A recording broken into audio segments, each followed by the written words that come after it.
이단 사이비에 빠진 사람들을 어느 날 여러분들이 만났을 때 그들이 갑작스럽게 뜬금없이 던지는 한마디의 질문에 많은 그리스도인들이 거기에 미혹당합니다. 왜냐하면 평소에 내가 전혀 생각하지 않은 그런 내용들인데 성경을 가지고 어떤 돌발적인 질문을 하나 하는데 나는 모르겠거든요. 생각해 본 적이 없으니까. 그러면서 그 갑작스러운 질문 하나에 많은 그리스도인들이 거기에 걸려들어서 얼마나 많은 이단에 빠졌는지 모릅니다. 오늘 말씀은 한 절에 불과하지만 이 말씀으로 참 많은 이단들이 우리나라에서도 생겨났습니다. 지금도 이 말씀과 관계된 이단 그 교주들이 실제하고 있고요. 우리 말씀 보면서 함께 은혜를 받겠습니다. 자, 이단 사이비에 속한 자들의 갑작스러운 질문 몇 가지를 한번 살펴보는데요. 먼저 구원파입니다. 구원파는 예전에 이렇게 사람들에게 기성교회 교인들한테 이렇게 질문을 던진 거예요. 자기 생일 모르는 사람 없다. 육적 생일을 아는 것처럼 내 영적 생일, 내가 구원받은 그 날, 몇 년, 몇 월, 며칠, 심지어 시간까지도 알아야 분명하게 구원받은 증거다. 이렇게 얘기들을 하면서 교회 다니는 사람들에게 당신 구원받은 날짜 얘기해 보세요. 여러분 가운데 얘기할 수 있는 사람 아마 많지 않을 거예요. 왜냐하면 우리가 성령으로 거듭나고 하나님을 인격적으로 만나는 것은 각기 다 달라요. 다 다르기 때문에 대부분은 정확한 그 날짜 모릅니다. 저는 압니다. 너무 감격스럽게 하나님을 만났기 때문에 저는 그 날짜를 기억하는데 사실은 그 날짜도 정확한 건 아니죠. 그 전에 하나님께서 이미 성령으로 인도하시고 그렇게 역사하신 건데 갑자기 묻는 거예요. 당신 구원받은 날짜 한번 얘기해 보세요. 이게 뭔 소리야? 난 모르겠는데요. 그럼 사람들이 그러는 거죠. 그 이단들이. 아니, 당신 영적 생일도 모르면서 무슨 구원을 받았다고 해. 당신은 구원받은 게 아닙니다. 이렇게 얘기를 하는데 여기에 이 질문에 자체적인 모순이 있습니다. 뭐냐? 자, 그럼 여러분, 그렇게 질문하는 이단 사이비에 빠진 사람들, 그들은 자기의 생일을 어떻게 알았을까요? 자기가 그 생일을 감지하고 스스로 생일 날짜를 안 사람이 있을까요? 없습니다.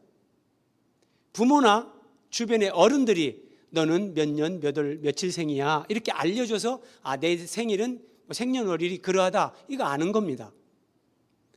본인들도 몰라요. 본인들이. 그러니까 그렇게 생각한다면 영적인 생일도 대부분 모르는 게 그냥 정상적인 겁니다. 근데 이런 생각을 한 번도 안 해본 사람들은 갑자기 그렇게 물으면 내가 믿음 생활 잘못하고 있나? 그러면서 이 사람들이 전하는 그 거짓 복음에 혹하면서 이단에 걸려 넘어지는 겁니다. 자, 그래서 어떤 사람이 여자 집사님이 있었는데 이 구원파들이 하도 당신은 구원 못 받았다. 당신은 구원 못 받았다. 당신은 구원받은 날짜도 모르는데 당신은 구원 못 받았다. 이 여자 집사님이 이렇게 얘기를 했답니다. 나는 내가 자전거를 타게 된 날이 몇 년, 몇 월, 며칠인지 나는 모른다. 기억 못한다. 근데 분명한 사실은 내가 지금 자전거를 탈 수 있다는 거다. 이렇게 얘기를 했다는 거예요. 무슨 말입니까?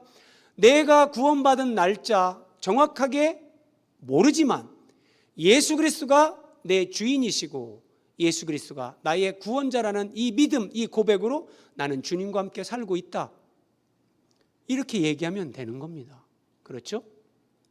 자, 두 번째, JMS 정명석. 정명석 이 사람 이니셜을 따가지고 JMS라고도 부르고 하는데 이 사람은 정말 공부를 아주 적게 한 사람입니다. 그런데 이 사람이 여호수아 10장 12절 이 말씀을 가지고 사람들을 미혹합니다.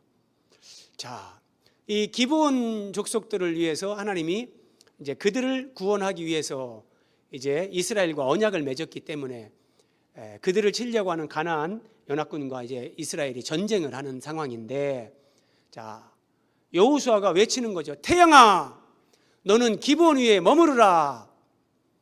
이렇게 했어요. 근데 정명석은 이걸 가지고 이렇게 얘기를 합니다. 여호수아 시대 때 사람들이 이해한 것은 천동설이다. 어떻게 태양아 머무르라, 지동설로 보면 틀린 말 아니냐. 지구가 도는데 태양아 머무르라, 이 말 자체가 틀린 거 아니냐, 이런 얘기를 하면서, 그래서 모든 성경을 문자 그대로 보면 안 되고 거기에 있는 어떤 비유, 의미, 상징, 이런 것들로 그렇게 보아야 된다. 이렇게 얘기하는 사람들은요, 그렇게 얘기하는 의도가 저변에 다 깔려 있습니다. 그런데 사람들이 들어보면, 그래, 지구가 태양을 중심으로 도는데, 근데 태양아 머무르라가 아니라 지구야 머물러라, 이렇게 해야 되는데, 그렇네, 뭐 들어보면 그럴듯하거든요.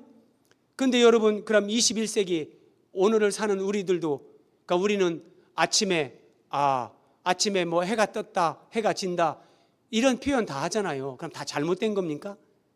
그렇지 않다는 거예요. 그러면 정명석은 그 JMS에 빠진 사람들은 아침에 바닷가에, 동해바다에 가서 일출을 보면서 지구가 돈다, 뭐 이렇게 얘기할까요? 해가 뜬다 이렇게 안 하고? 그걸 몰라서가 아니라 그렇게 표현을, 어떤 경우는 문학적으로 그렇게 또 표현을 하는 것들이죠. 그런데 이런 별거 아닌데 이런 한마디에 많은 사람들이 여기에 걸려요.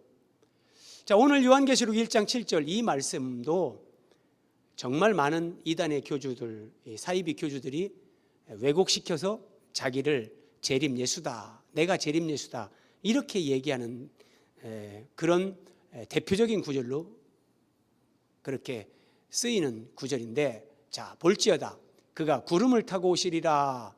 예수님이 구름을 타고 오신다고 이렇게 성경에 나와 있고, 사복음서에도 성경에 제법 많이 나옵니다. 예수님이 구름을 타고 오신다는 말씀이. 그런데 갑작스럽게 어떤 이단 사이비에 빠진 사람을 만났는데 그 사람이 이렇게 질문하는 겁니다. 예수님이 구름 타고 오신다고 했는데 구름이 뭔지 아십니까? 그러면 구름 아닙니까? 그러면 이 사람들이 뭐라고 하는지 아세요? 아니, 예수님이 손오공입니까?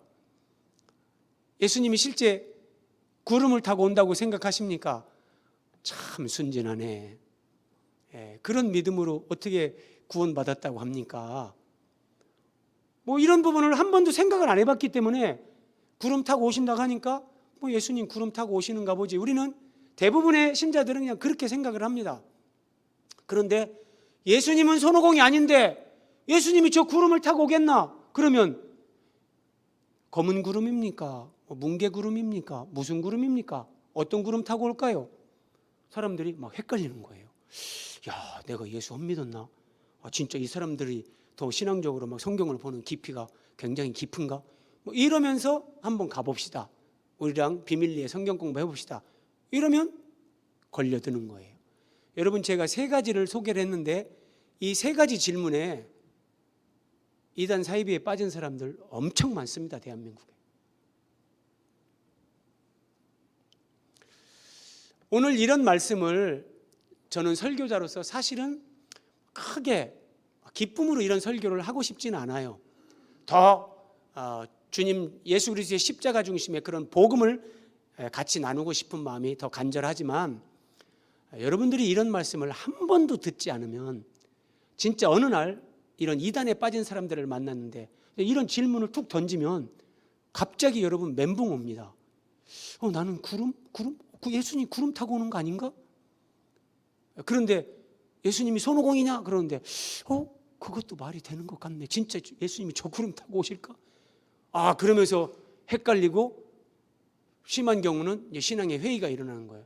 나는 뭐 하면서 교회 다녔지? 자, 구름을 타고 오시리라 이 말씀 이단 사이비들이 어떻게 해석을 하는가? 자기가 재림 예수다, 내가 이 시대의 구원자다, 이렇게 자기를 신격화하려고 하는 이단 사이비 교주들에게 이 말씀은 한 가지 풀어야 될 숙제를 줍니다. 뭐냐면 예수님이 구름을 타고 다시 오신다고 했는데 이 땅에 태어난 그 이단 사이비 교주들 가운데 구름 타고 온 사람 없어요. 자기 육신의 부모를 통해서 다 태어났죠.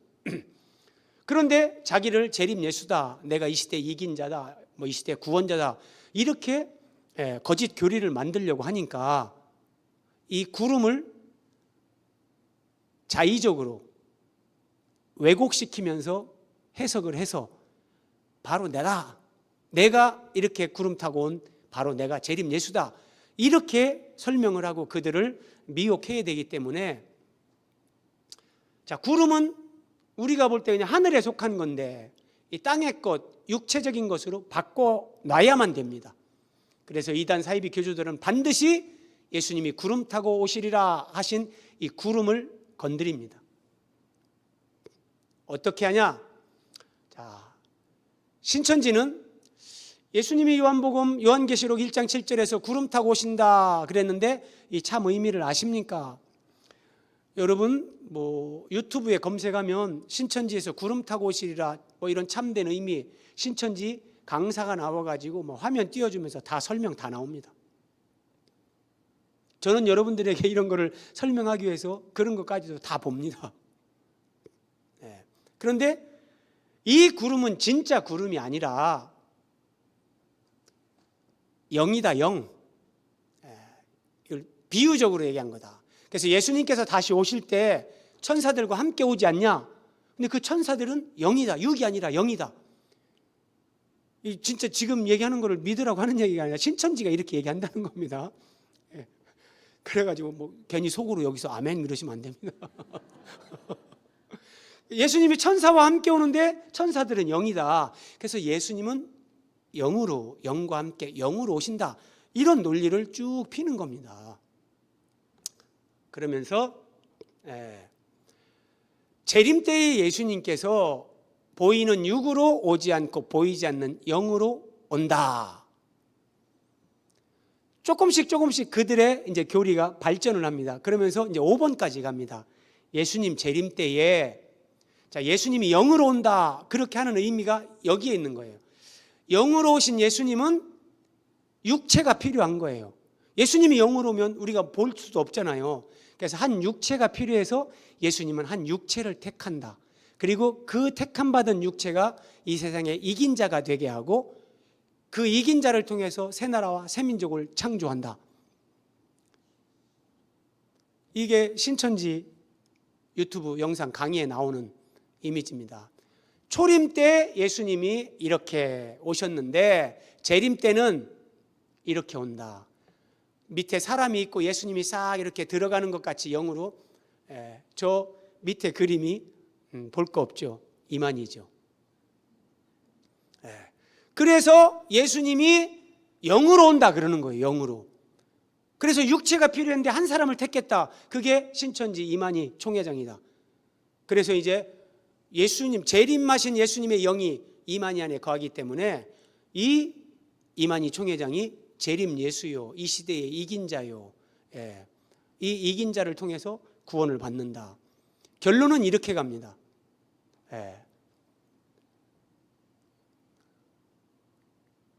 요한계시록에 실제 증거하는 참 목자, 참 목자를 만나야 구원받는다. 그게 그러니까 예수님을 믿어야 구원받는다라는 성경의 핵심 이 진리를 참 목자, 이긴 자, 이만희 총회장을 믿어야 구원받는다, 이렇게 바뀝니다. 이렇게 만들기 위해서 예수님이 구름 타고 온다, 이것을 성경대로 가르치지 않고 다 이렇게 비틀어 꼬아서 자기들 의도대로 그렇게만 가르쳐야만 되는 거예요. 지난주 말씀 여러분 기억하십니까? 이 가르침을 내가 쫑긋 귀를 열고 들을 때 거기에서 그들의 가르침, 그들의 입에서 더러운 영, 귀신의 영이 나와서 딱 사로잡습니다.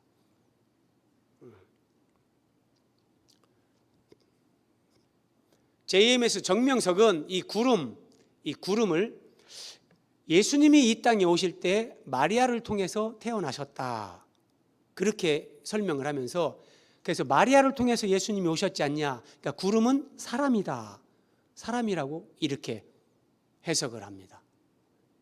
이렇게 하는 것도 자신을 이 시대에 이제 내가 재림 예수다, 내가 구원자다, 이걸 하려고 다 밑밥을 까는 거예요. 여러분, 하나님의 교회라고 여자, 장길자라는 여자를 어머니 하나님으로 믿는 하나님의 교회, 이것이 원래는 안상홍 증인입니다. 안상홍이라는 사람이 있었는데 이 사람이 자기가 재림 예수 그러는 거예요. 그런데 이 사람이 죽었거든요. 이 사람이 죽으니까 하나님의 교회, 지금 실질적으로 핵심적으로 하나님의 교회를 이렇게 하는 사람은 거기 김주철이라는 사람이 있습니다. 이 사람들이 모여가지고 안상홍이 죽은 후에 회의를 해가지고 남편도 있고 자식도 있었어요. 장길자라는 여자가 전도사도 하고 그랬는데 이 여자를 어머니 하나님으로 추대를 합니다. 그리고 그 추대에 의해서 장길자는 어머니 하나님이 됩니다. 어느 날부터. 근데 이거를 믿으면서 수십만 명이 하나님의 교회에 막 몰려갑니다. 예수님이 마리아의 몸을 통해서 육신을 입고 이 땅에 태어났다. 다시 오실 때 예수님이 구름 타고 오신다는 것도, 그 구름도 육체를 비유한 것이다, 이런 식으로 또 해석을 합니다. 그래서 결국은 재림 예수가 누구의 육체에 재림했다, 이거를 얘기하고 싶은 건데, 안상홍, 이 사람에게 재림 예수가 임했다. 하나님의 교회, 옛날에는 안상홍 증인회 그랬는데 이제 안상홍이 죽고 하나님의 교회 이런 식으로 이제 바꿨는데, 두 가지를 혼용해서 쓰기도 합니다. 그들이 유튜브에 올린 겁니다. 재림 그리스도 안상홍님은 진짜 구름을 타고 오셨을까, 이런 영상을 유포하면서 사람들이 듣고 보게 하는 겁니다. 이 사람들에게 재림 그리스도는 안상홍입니다. 안상홍. 근데 이 사람이 죽어가지고 이제 묘도 있고 다 한데, 그런데도 지금까지도 그렇게 믿습니다. 여기 한번 보세요, 여러분. 글자가 좀 작아서 여러분들이 잘 안 보이시면 나중에 유튜브로 다시 보시기 바랍니다. 그리스도 안상홍님을 영접하여 구원받으시기 바랍니다. 결론이 이렇게 납니다. 그리스도 예수님을 믿어서 구원받으시기 바랍니다가 아니라, 그래서 안상홍님의 이름으로 기도하고 이런 식으로, 여러분 지금 우리나라에 현존하는 신천지, 하나님의 교회, JMS, 구원파, 요 정도 여러분들에게 설명드렸는데, 여러분들 유익을 위해서 오늘 이런 말씀을 나누는 거예요. 한 번이라도 들어놓으면 그 사람들이 만나서 이렇게 미혹하려고 할 때 그래도 성령께서 생각나게 하시면서 여러분들이 그렇게 쉽게 속지 않으니까. 그러면 예수님이 구름을 타고 오시리라 이렇게 말씀하시는데, 예수님이 구름을 타고 온다고 할 때 그럼 이 의미는 뭐냐? 이 요한계시록 1장에 구름을 타고 온다, 여기 탄다, 이게 헬라어로 메타라고 합니다. 메타, 함께, 뭐뭐 중에. 그러니까 구름을 타고 온다는 것이 정확한 번역이 아니라 그 구름 가운데, 그 구름과 함께 그렇게 오신다, 이런 의미가 원래 이 말씀의 의미인데, 자, 구름의 어떤 성경에서 이제 구름의 의미를 살펴보는데, 한번 자 사도행전 1장 먼저 봅니다. 예수님이 부활하시고 40일 동안 지상에 계셨다가 이제 승천을 하십니다. 예수님께서 감람산에서 승천을 하시는데 이 몸이 아마 서서히 하늘로 올라가시는 겁니다. 제자들이 그걸 다 보는 겁니다. 안 보일 때까지 보는 거죠. 이제 구름 속에 예수님이 싹 이제 보이지 않을 정도로 올라가시죠.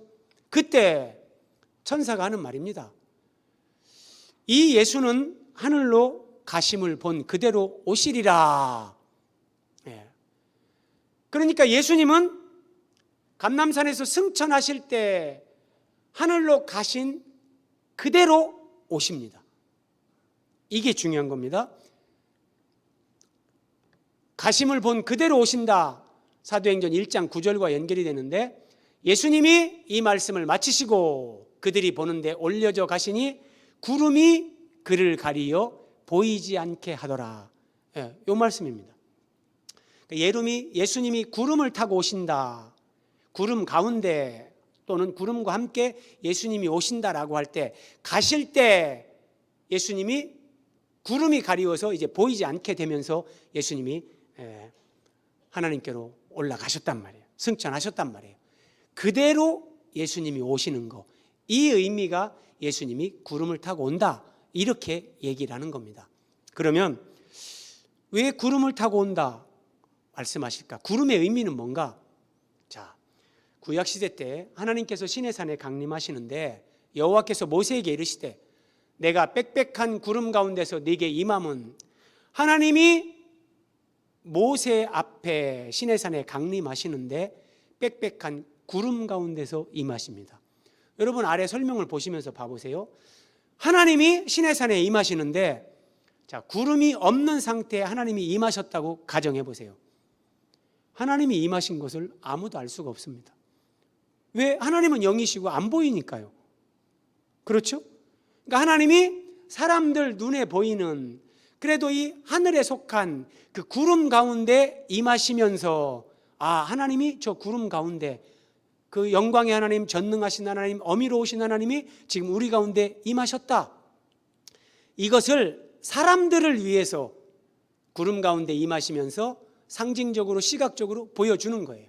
그러니까 구름은 보이지 않는 하나님의 임재의 영광, 이걸 상징하는 거예요.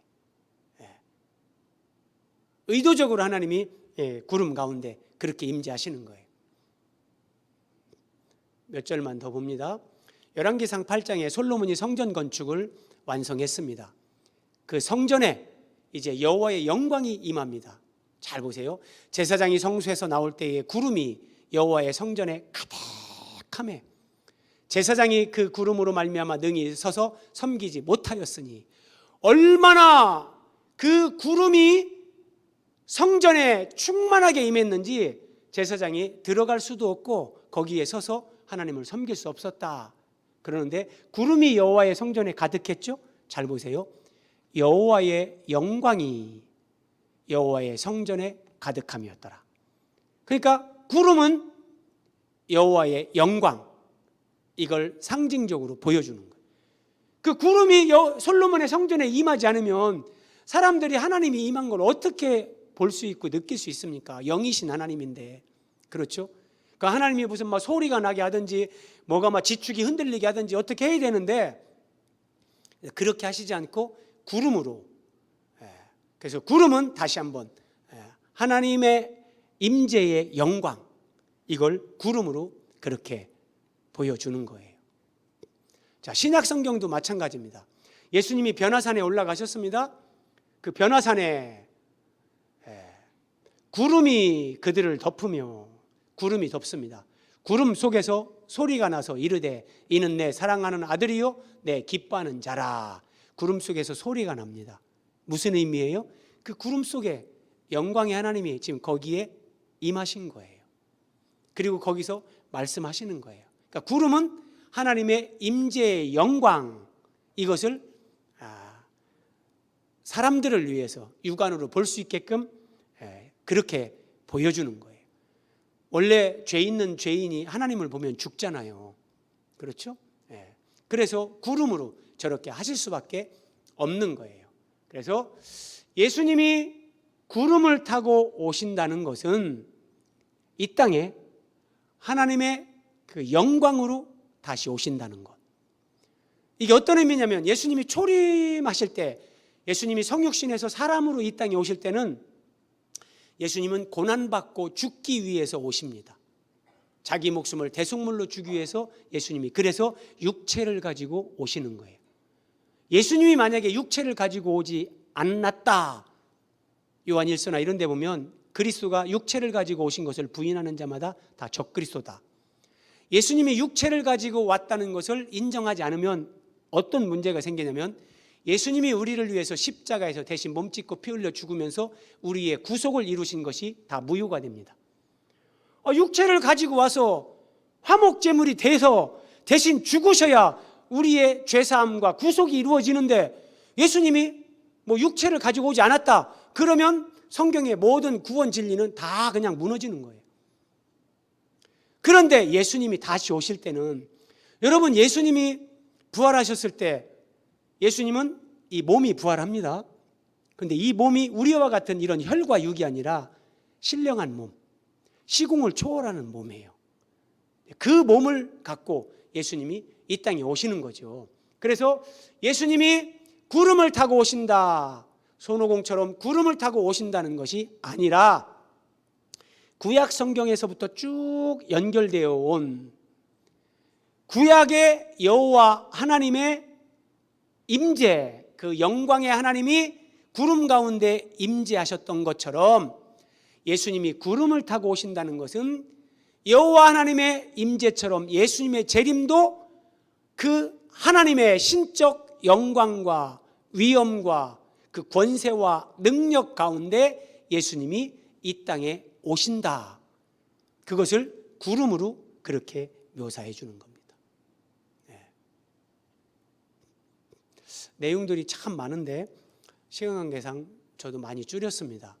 자, 가심을 본 그대로 오시리라 이렇게 했죠. 그러면 재림이란 말 자체가 한자로 보면 다시 온다는 거예요. 다시 온다. 가심을 본 그대로 다시 오시는 거예요.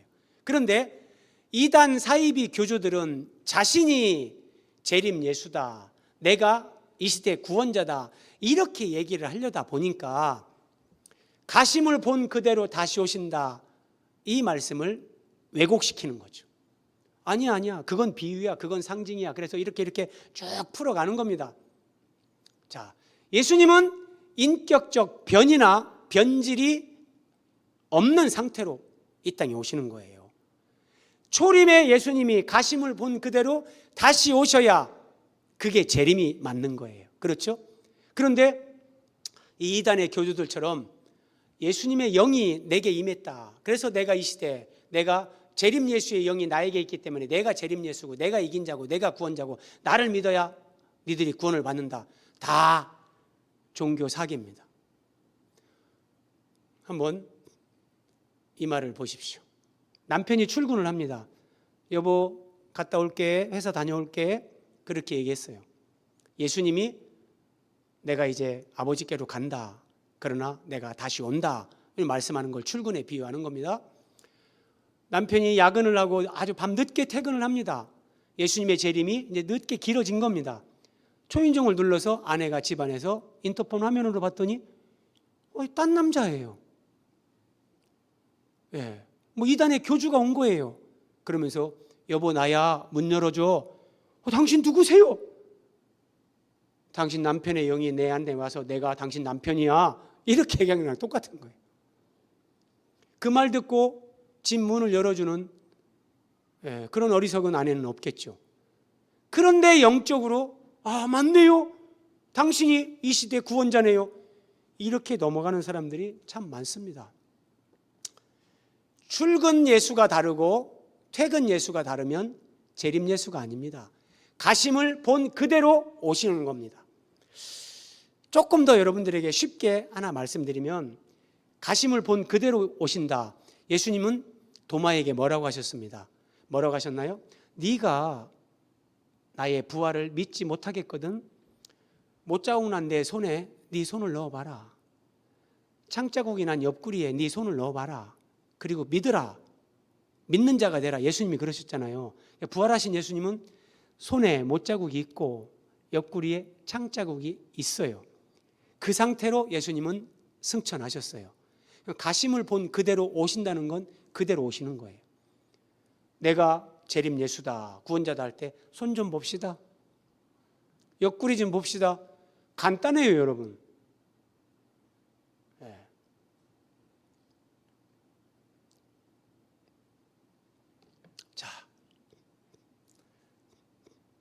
굉장히 깊은 말씀입니다. 여러분, 왜 이렇게 수많은 사람들이 이단에 빠질까?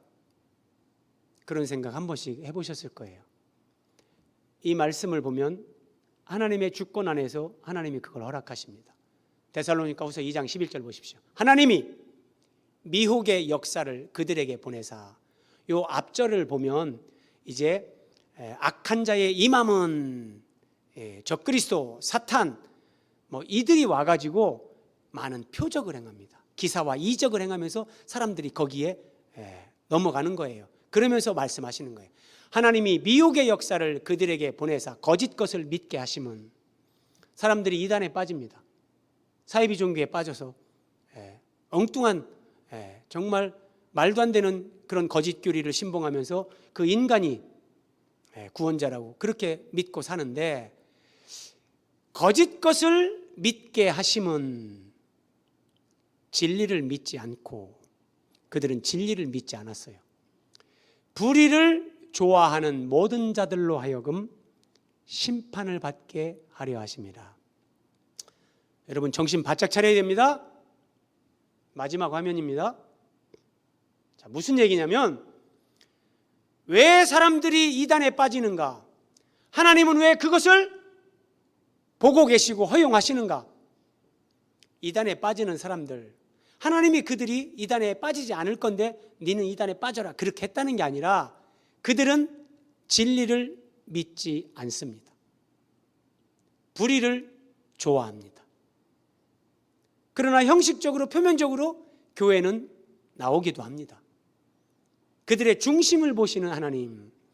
어떤 사람은 상처가 많습니다. 부모로부터 단 한 번도 인정을 받아본 적이 없습니다. 그런데 내가 인정받고 싶다, 이 욕구가 막 올라옵니다. 그래서 교회에서 자기가 깃발을 한번 흔들고 싶어 합니다. 그런데 보니까 교회는 성경을 깊이 있게 알고 기도를 정말 깊게 하고, 그러면 사람들이 아유, 집사님 정말 대단한데요, 이렇게 인정해 주는 것 같거든요. 그래서 우리 쪽에 오면 성경의 진리가 너무 깊어서 당신 교회 목사님도, 당신 교회 장로님도, 셀리더도 도저히 이해를 못하고 다 이단이라고 한다. 그러니까 당신이 3개월만 아니면 6개월만 우리랑 공부하는 걸 비밀로 하고 우리 쪽에 와서 공부해봐라. 당신이 공부해보고 판단해라. 당신이 이단이라고 하면 내가 거기서 나올게, 이렇게까지 얘기하는 거예요. 그래? 그리고 교회에 비밀로 하면서 그 모임에 갑니다. 그러면 말씀드렸죠? 더러운 영인, 귀신의 영이 같이 역사하기 때문에 거기에 미혹이 되는 겁니다.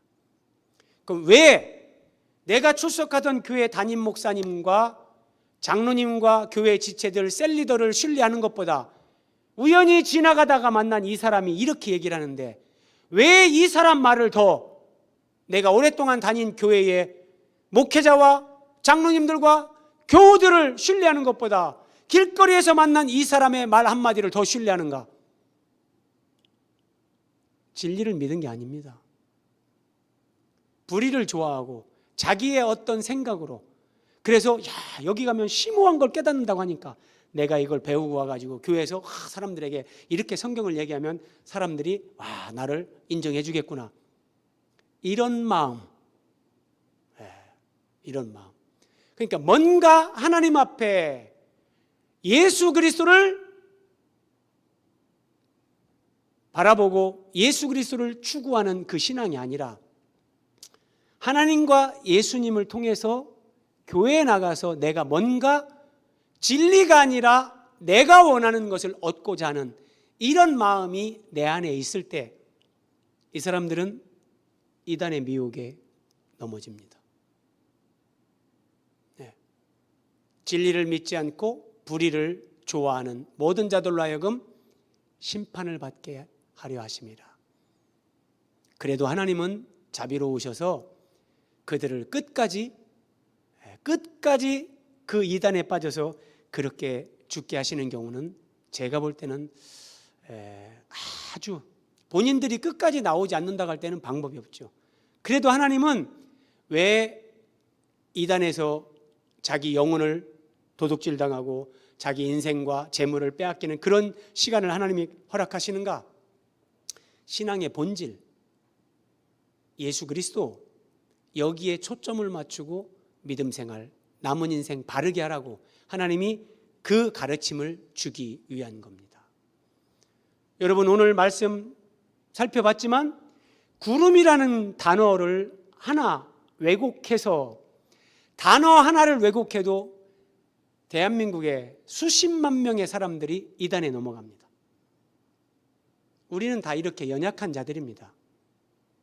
그래서 내가 믿음 생활을 하면서 그 신앙생활의 초점이 오직 우리의 믿음의 주요, 우리를 온전케 하시는 예수 그리스도에게 맞춰줘야지 어떤 신비 체험하는 거예요. 뭐가 막 떨림이 일어나고 막 소리가 나오고 어떤 사람들은 기도하는데 뭐 이상한 여러분, 기독교 2000년 역사를 보면 별의별 그런 현상들이 다 있습니다. 예수 그리스도를 내가 추구하는 것이 아니라 내 몸에 나타나는 어떤 현상, 그 신비 체험, 말씀 예수 그리스도보다 어떤 은사를 사모하는 게 다 잘못된 건 아닙니다. 그런데 왜 그 은사를 달라고 하나님 앞에 기도하는가? 잘 점검해야 됩니다. 잘 점검하셔야 됩니다.